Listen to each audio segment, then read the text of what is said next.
sungguhnya ujian zaman datang silih berganti tiada hentinya. Adapun kesenangan cuma datang sesekali seperti hari raya sesekali saja. Ibadah yang sangat agung dan menunjukkan kualitas iman seseorang.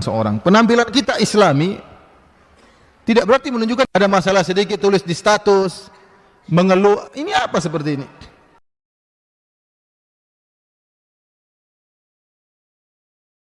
Kemudian setelah itu ibunya meninggal, lengkaplah keyatimannya. Dan ibunya meninggal ketika di Abwa antara Mekah dan Madinah. Ibunya meninggal, dia menemani perjalanan safar dengan ibunya, dan dia lihat ibunya sakit dan masih umur usia 6 tahun. Dia lihat ibunya sakit dan beliau sallallahu alaihi wasallam lihat ibunya meninggal di hadapan mata dia. Meninggalnya bukan di kampung ibunya dan juga bukan di kampung bapaknya, di tengah-tengah. Ujian tersendiri. Rasulullah sallallahu alaihi wasallam sejak itu sudah diuji. Kemudian besar dipelihara oleh ayahnya, kemudian oleh kakeknya, kemudian dipelihara oleh Abu Talib. Disayang oleh Abu Talib. Abu Talib orang miskin.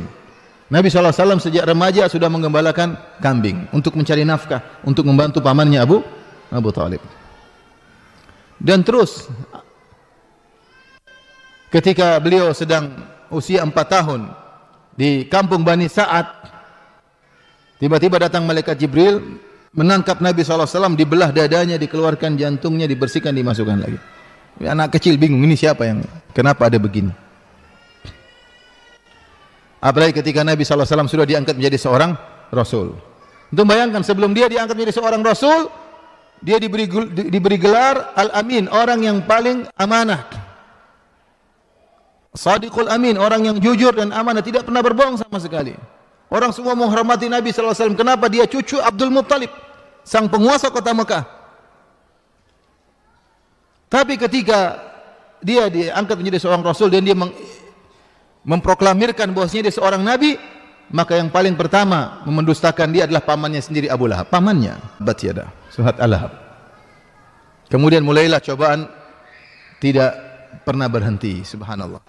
Sejak Allah berfirman kepada Nabi, ya ayyuhal muddathir kum fa'anzir, wahai yang berselimut bangunlah, beri peringatan. Rasulullah tidak pernah beristirahat sampai meninggal dunia. Siapa yang baca sirahnya akan tahu akan tersebut. Tidak pernah beristirahat sampai meninggal dunia. Cobaan demi cobaan. Ada canda, ada tawa, tapi perjuangan luar biasa.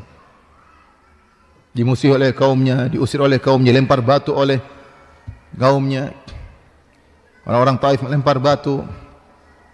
Ketika perang Uhud terluka sampai giginya patah, pipinya penuh dengan darah, dimusuhi oleh kerabatnya, banyaklah. Anak-anaknya meninggal seluruhnya, kecuali Fatimah. Meninggal di zaman kehidupannya. Bayangkan seorang kita, kalau ada orang anaknya meninggal, sedihnya luar biasa. Semuanya anak Nabi SAW ada berapa? Ada Abdullah, Qasim, kemudian Zainab, Ruqayyah, Ummu Kulthum, Fatimah, Ibrahim, anaknya 7. Rasulullah SAW anaknya 7. Semuanya meninggal kecuali Fatimah, 6 bulan meninggal setelah Rasulullah SAW. Ujian berat. Rasulullah kalau panas 2 kali lipat. Ketika Rasulullah SAW panas akan meninggal dunia, maka seorang sahabat datang mengatakan, ya Rasulullah, innaka tu'ak wa akan syadidan. Ya Rasulullah, engkau panasnya luar biasa sampai menembus selimut. Kata Rasulullah SAW, inni u'ak kama yu'aku rajulani minkum. Sungguhnya aku kalau panas 2 kali lipat seperti kalian, daripada kalian. Apa karena pahala besar? Kata Nabi, iya. Jadi diusir dari negerinya. Seluruh orang Arab berkumpul dalam perang Ahzab. Orang Quraisy, suku Ghatafan, orang munafik, orang Yahudi berkumpul untuk menyerang Muhammad SAW. Maksudnya kalau kita baca sirah Nabi, kita tahu ujian tiada pernah berhenti. Makanya wajar, karena dialah manusia yang terbaik. Demikian pula kalau kita baca kisah para sholihin, kan misalnya buku Syiar A'lam Nubala, baca kisah para sahabat, baca kisah Imam Syafi'i, baca kisah Imam Malik, Abu Hanifah, Imam Ahmad, penuh dengan ujian. Tadi saya sudah sebutkan perkataan Imam Syafi'i, betapa besar ujian yang dia hadapi sampai dia berkata, mihanuz zamani katsiratun la tanqadi wa suruhu ya'tika ayadi. Sungguhnya ujian zaman datang silih berganti tiada hentinya. Adapun kesenangan cuma datang sesekali seperti hari raya sesekali saja. Ini pernyataan siapa? Imam Syafi'i rahimahullahu taala. Sampai dia meninggal pun ada orang yang hasad sama dia. Salah seorang ulama Malikiyah yang hasad sama dia kemudian mendoakan agar Syafi'i segera mati. Berdoa agar Syafi'i segera mati. Baik. Allah tidaklah memilihkan ibadah kepada orang yang mulia kecuali ibadah yang teragung. Ternyata ibadah yang Allah pilihkan bagi orang-orang hebat adalah ibadah apa? Sabar. Dikasih ujian agar bersabar. Faham? Dikasih ujian agar bersabar. Ini menunjukkan bahwasanya sabar adalah ibadah yang sangat agung dan menunjukkan kualitas iman seseorang. Poin berikutnya, yang keberapa? Yang keenam, ada khilaf ya, ada 5 dan 6. Ada yang bilang 4 ya. Sabar adalah anugerah terbesar yang Allah berikan kepada seorang. Kalau seorang bisa sabar, dia telah mendapatkan anugerah yang besar. Kata Nabi sallallahu alaihi wasallam, "Wa ma utiya ahadun ata'an khairun wa awsa'u minas sabar." Tidaklah seorang wa ma utiya ahadun awsa'a wa khairan minas sabar. Tidaklah seorang diberikan anugerah yang lebih baik dan lebih luas seperti sabar. Kalau orang sudah memiliki sifat sabar, luar biasa. Hadap ujian apapun dia tenang. Kenapa dia? Sabar. Sumbunya tidak pendek, sumbunya panjang, tidak cepat emosi.